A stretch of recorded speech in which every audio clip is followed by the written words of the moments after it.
In the aftermath of a devastating flood that swallowed an entire valley, rescuers combing through the wreckage discovered a bobcat kitten, tiny, traumatized, and barely clinging to life. Rushed to a wildlife rescue and sanctuary, he received the best care, but nothing could soothe his terror. He wouldn't eat. He wouldn't rest. He was fading away from fear itself, until Dr. Jenna placed a silly, bright yellow plush fish beside him. Without hesitation, the bobcat kitten grabbed it tightly, let out a tiny sigh, and fell asleep mid-hug. And from that moment on, no matter how wild he looked, he never let go of that yellow fish. Because sometimes, healing doesn't begin with medicine. It begins with a plush fish. Before we start, hit the like button and make sure to subscribe if you haven't, and hit that notification bell so that you won't miss any new stories. The rain that fell on Tucker County, West Virginia, wasn't ordinary rain. It was a biblical deluge, a sky-born ocean that decided to empty itself over the ancient folded mountains of the Appalachians. The Stillwater River, normally a placid ribbon of green winding through the valleys, became a churning, muddy beast. It devoured its banks, then swallowed fields, roads, and finally, the small clapboard houses nestled in its path. The sound was a constant deafening roar, a mixture of crashing water, splintering wood, and the groaning protest of a world being torn apart. When the waters finally, grudgingly receded, they left behind a landscape of profound sorrow. A thick, foul-smelling silt coated everything, a gray shroud over a drowned world. The silence that followed the roar was almost as unsettling. It was in this silence that the work of sifting through the wreckage began. Rescue teams, composed of weary-faced volunteers and stoic National Guardsmen, moved through the muck, their boots making sucking sounds with every step. They were looking for survivors, for anything that still drew breath in the flattened landscape. It was 2 days after the worst of it when a pair of volunteers, a grizzled old-timer named Earl and a fresh-faced college kid named Sam, were picking their way through the debris of what was once a small riverside cabin. A tangle of uprooted trees, splintered 2x4s, and the sad personal detritus of a lost life formed a massive dam against a stand of hardy oaks. As Earl was about to move on, convinced nothing could have survived in that mess, Sam held up a hand. "Wait," he whispered. "did you hear that?" Earl, whose hearing aids were perpetually on the fritz, heard nothing but the buzz of flies. "Hear what, kid? The mud settling?" "No, it was like a kitten, a really, really tiny one." They stood in silence, the oppressive humidity pressing in on them. Then they heard it again, a faint, high-pitched mewling, so weak it was almost carried away by the breeze. It was a sound of pure, unadulterated misery. They followed the noise to the base of the debris pile, their eyes scanning the tangled mess. And then Sam saw it. A flicker of movement beneath a filthy, torn dish towel snagged on a broken branch. Carefully, as if dismantling a bomb, they began to move the debris. What they found underneath was a heartbreaking sight. It was a bobcat kitten, no bigger than a man's hand. His fur, what little there was of it, was matted with mud and burrs, his body a trembling skeletal frame. He was half-starved, his ribs starkly visible beneath his thin coat. One of his eyes was swollen shut. He let out another weak cry, a sound that seemed impossibly large for such a tiny creature. Earl, a man who had seen his fair share of hardship, felt a lump form in his throat. He gently scooped the kitten up, wrapping him in a clean bandana from his pocket. The kitten was terrifyingly light, a fragile collection of bones and desperate life. Well, I'll be. Earl murmured, his voice thick with emotion. Little scrapper, ain't ya? The kitten, too weak to fight, could only shiver violently in the palm of Earl's calloused hand. He was a wild thing, born of the deep woods, an ancient instinct, yet here he was, reduced to a helpless, shivering bundle. They knew he wouldn't last another day out here. There was only one place to take him. The Appalachian Wildlife Rescue and Sanctuary was a haven, tucked away in a high valley that the floodwaters hadn't reached. It was a place of second chances, run by a woman with a seemingly endless supply of patience and compassion. Dr. Jenna Williams. Jenna was in her late 40s, with kind eyes that had seen both the miracle of birth and the finality of death in the animal kingdom. Her hands, though skilled and steady with a scalpel or a syringe, were always gentle. When Earl and Sam arrived, their faces grim, she knew it was another victim of the flood. She met them at the clinic door, a clean towel already in her hands. "What have we got, Earl?" she asked, her voice soft. Earl simply opened his hands and showed her the pathetic, muddy creature within. Found him under a junk pile, barely hanging on. Jenna's professional demeanor clicked into place, but her eyes betrayed a deep well of sympathy. "Bring him in. Let's see what we're dealing with." She placed the kitten on the stainless steel examination table. He was even worse up close. He was severely dehydrated and malnourished, his temperature dangerously low. The burrs were embedded deep in his fur, pulling at his delicate skin. Jenna worked with practiced efficiency, her movements calm and reassuring. She spoke to the kitten in a low, soothing murmur as she began the painstaking process of cleaning him. "Okay, little guy. She whispered, her voice a gentle hum. Let's get this mess off you. You're safe now, you're safe." She used tweezers to pluck out dozens of spiky burrs one by one.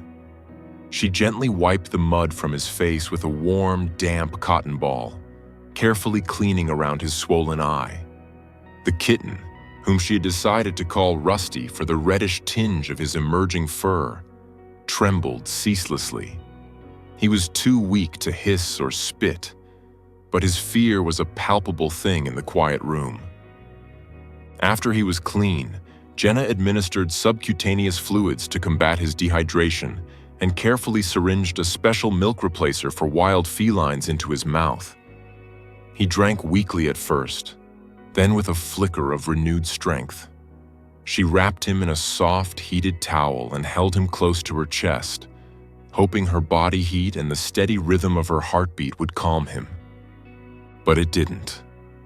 For the next 24 hours, Rusty remained in a state of high alert. Though he was now clean, warm, and had a belly full of food for the first time in days, his tiny body was rigid with terror. He wouldn't settle. He wouldn't sleep. He would lie in his heated incubator, his one good eye wide and scanning for threats, letting out periodic, heart-wrenching cries that echoed through the clinic. Jenna and her small team of staff and volunteers tried everything. They played soft music. They made sure the room was dark and quiet. Jenna even recorded the sound of her own humming and played it on a loop. Nothing worked. The trauma of the flood, of losing his mother and siblings, of being alone and starving, was etched into his very being. He's going to exhaust himself to death, said Hank, the sanctuary's gruff but golden-hearted groundskeeper, his face etched with worry. The little fella needs to sleep. Jenna was at her wit's end.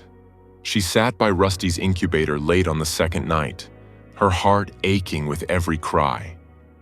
She knew that sleep was as crucial to his healing as food and medicine. Without it, his tiny, stressed body would simply give out. She looked around the clinic, desperate for an idea. Any idea. Her eyes fell on a cardboard box in the corner, filled with items donated by a local elementary school after a toy drive. It was mostly plastic action figures and board games with missing pieces, but on top sat a small, slightly misshapen plush fish. It was a lurid shade of yellow. It had big, plastic googly eyes that were slightly crooked and a wide, stitched-on red smile. It was, objectively, a very silly-looking fish. On a desperate whim, an instinct she couldn't explain, Jenna reached into the box and pulled it out. It was soft and squishy. She opened the incubator door. Rusty, startled, tried to press himself into the far corner, his one eye wide with fear. Hey now, easy there, Rusty. Jenna cooed. I've got something for you. She gently placed the yellow fish plushie beside him. The reaction was instantaneous and astounding. The kitten stopped trembling. He stared at the fish for a long, silent moment. Then, with a hesitant, cautious movement, he reached out a tiny padded paw and touched it. He nudged it with his nose. He seemed to be assessing it, this strange, soft, yellow creature that had appeared in his world of fear. Then, without any further hesitation, Rusty lunged. He didn't attack it. He embraced it. He wrapped his skinny front legs around the fish's middle, buried his face in its soft side, and clung to it as if it were the last piece of driftwood in a raging sea. A sound rumbled in his chest, a sound Jenna hadn't heard from him yet, a tiny, sputtering purr. He adjusted his grip, kneaded his paws, his murder mittens, as the staff would later affectionately call them, into the plush fabric and let out a long, shuddering sigh. It was a sigh of profound, absolute relief. And then, mid-hug, he fell into a deep, peaceful sleep. Jenna watched, tears welling in her eyes.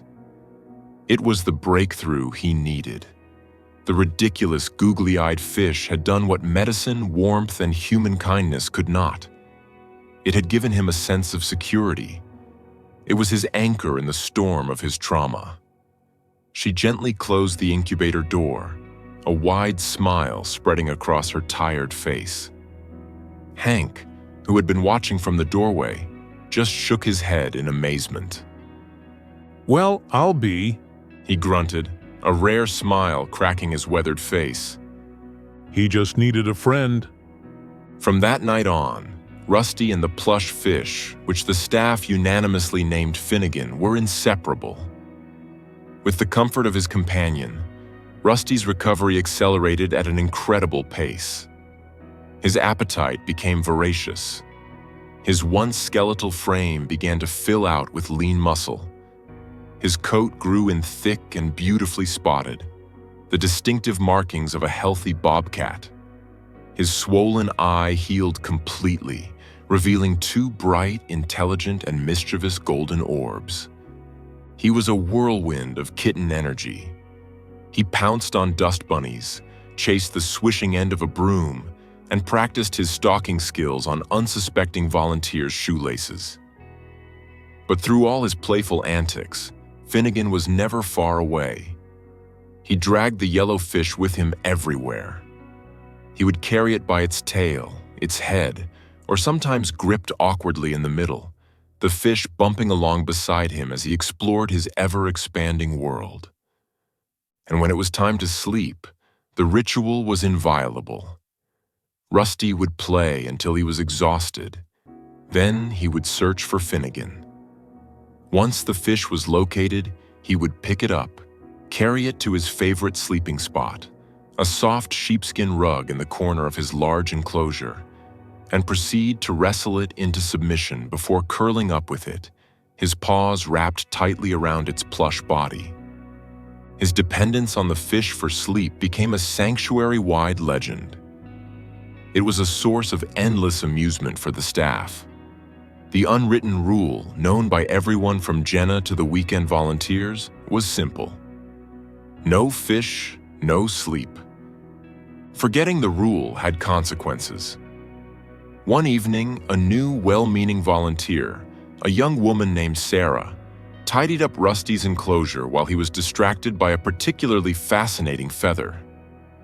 She saw the grimy, slobber-covered fish and, thinking she was being helpful, tucked it away on a high shelf to be cleaned later. Bedtime arrived. Rusty, tired from a long day of being an adorable menace, trotted over to his sheepskin rug. He looked left. He looked right. No Finnegan.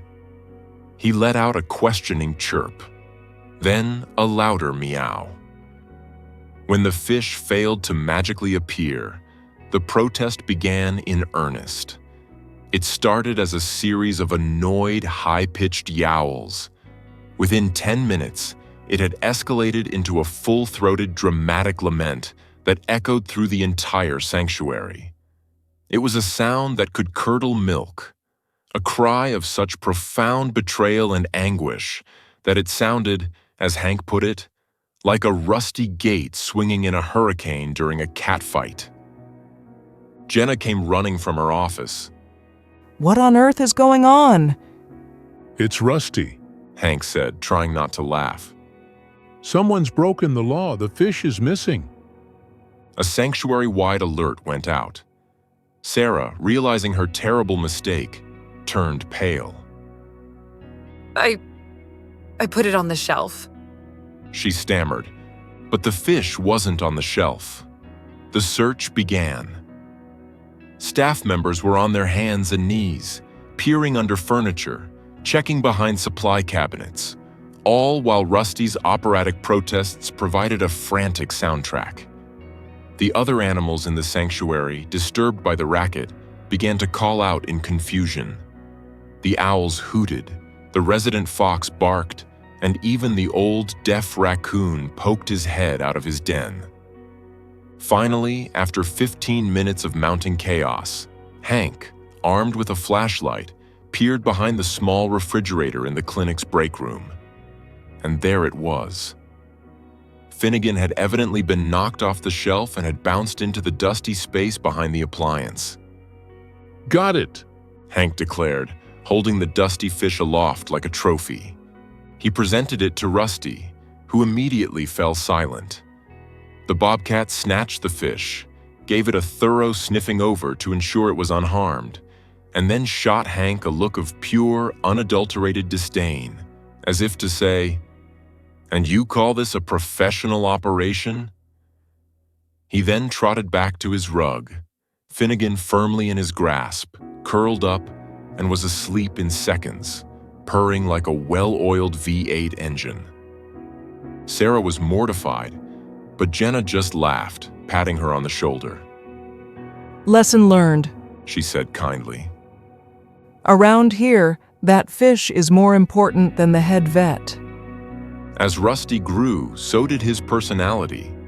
He was charismatic and clever, with an endearing streak of wildness that was always tempered by his comical attachment to his toy. He graduated from the clinic to a large, custom-built outdoor enclosure, complete with trees to climb, logs to scratch, and a small pool to splash in. It was designed to mimic his natural habitat as much as possible. But even in this wild-looking space, a flash of lurid yellow could always be seen. He'd bat Finnegan into the pool and then rescue him with a dramatic splash. He'd carry him up the tallest log and survey his kingdom, his trusty fish companion by his side. Jenna and the sanctuary board made the difficult but necessary decision that Rusty could never be released back into the wild. Having been raised by humans from such a young age, he was too imprinted, too comfortable around people. He lacked the essential fear of humans that would keep him safe. More importantly, he lacked a bobcat mother to teach him the finer points of hunting and survival. Releasing him would be a death sentence. So Rusty was given a new, vital role. He became the sanctuary's most popular ambassador. His enclosure was on the public tour route, and his story was a powerful tool for education. Jenna would stand before the enclosure and tell the visitors about the devastating flood, about finding this tiny, half-dead kitten, and about the silly stuffed fish that saved his life. At first, visitors would see a magnificent wild animal. Rusty grew into a truly impressive bobcat. He was 40 pounds of sleek muscle, with powerful haunches, a beautifully tufted tail, and ears tipped with long black hairs that gave him a look of perpetual alertness. He moved with the silent, fluid grace of a predator. People would gasp at his wild beauty. And then, Jenna would point to the corner of the enclosure. He's a wild animal through and through, She would say. but every wild animal is also a vulnerable individual. And Rusty? Well, Rusty has a secret. Right on cue, as if he understood his role in the performance, Rusty would often trot over to his den and emerge with the now tattered and faded Finnegan in his mouth. He would plop down in a patch of sun, the fierce-looking bobcat with his goofy toy, and begin to groom the fish with intense concentration before settling down for a nap, his formidable paws wrapped gently around it. The effect on the visitors was instantaneous. Hardened faces would soften. Skeptical teenagers would break into smiles. Little children would point and giggle. They saw the contrast, the wild predator and the soft toy, and they understood. They saw not just a species, but an individual with a story, a personality, and a need for comfort, just like them. His story raised more donations and awareness for the sanctuary's work than any slick brochure ever could. He was a living, breathing, purring testament to the fact that every life is precious and that compassion can be found in the most unexpected forms, even a googly-eyed plush fish. Years passed. Rusty became a fixture, a grand old man of the sanctuary. His face grew a little broader, his movements a little more deliberate, but his devotion to Finnegan never wavered. The fish was now a shadow of its former self. Its lurid yellow had faded to a pale lemon. One of its googly eyes had fallen off in a particularly rambunctious wrestling match, and its tail was frayed and thin. Hank had performed emergency surgery on it more than once, carefully stitching up rips and tears with heavy-duty thread. It was, by any measure, a wreck. But to Rusty, it was priceless. One crisp autumn evening, long after the last visitors had gone home, Jenna took a quiet walk around the sanctuary for her final rounds. The air was cool and smelled of wood smoke and pine. She stopped at Rusty's enclosure, her breath misting in the twilight. There he was, curled up in his favorite spot. He was a truly majestic sight, the setting sun catching the reddish highlights in his thick coat, and tucked securely in his embrace, held fast by those powerful paws with their formidable claws, his murder mittens, was the tattered, one-eyed, pale yellow fish. As she watched, Rusty shifted in his sleep, pulling the toy closer. A deep, contented rumble, the same purr she'd first heard all those years ago, vibrated through his body. He let out a soft sigh, a sound of perfect peace. Jenna smiled, a deep, genuine smile that reached her eyes. The heart-wrenching image of the tiny, shivering kitten she had first held in her hands was a lifetime away. In its place was this powerful, beautiful survivor. The fish, she thought, wasn't just a toy. It was a promise kept. It was a symbol of safety in a scary world, a fluffy anchor that had allowed a terrified orphan to heal and to thrive. He was a fearsome feline with the fluffiest, most heartwarming secret, a living reminder that sometimes the greatest strength is found in the gentle act of holding on to something you love.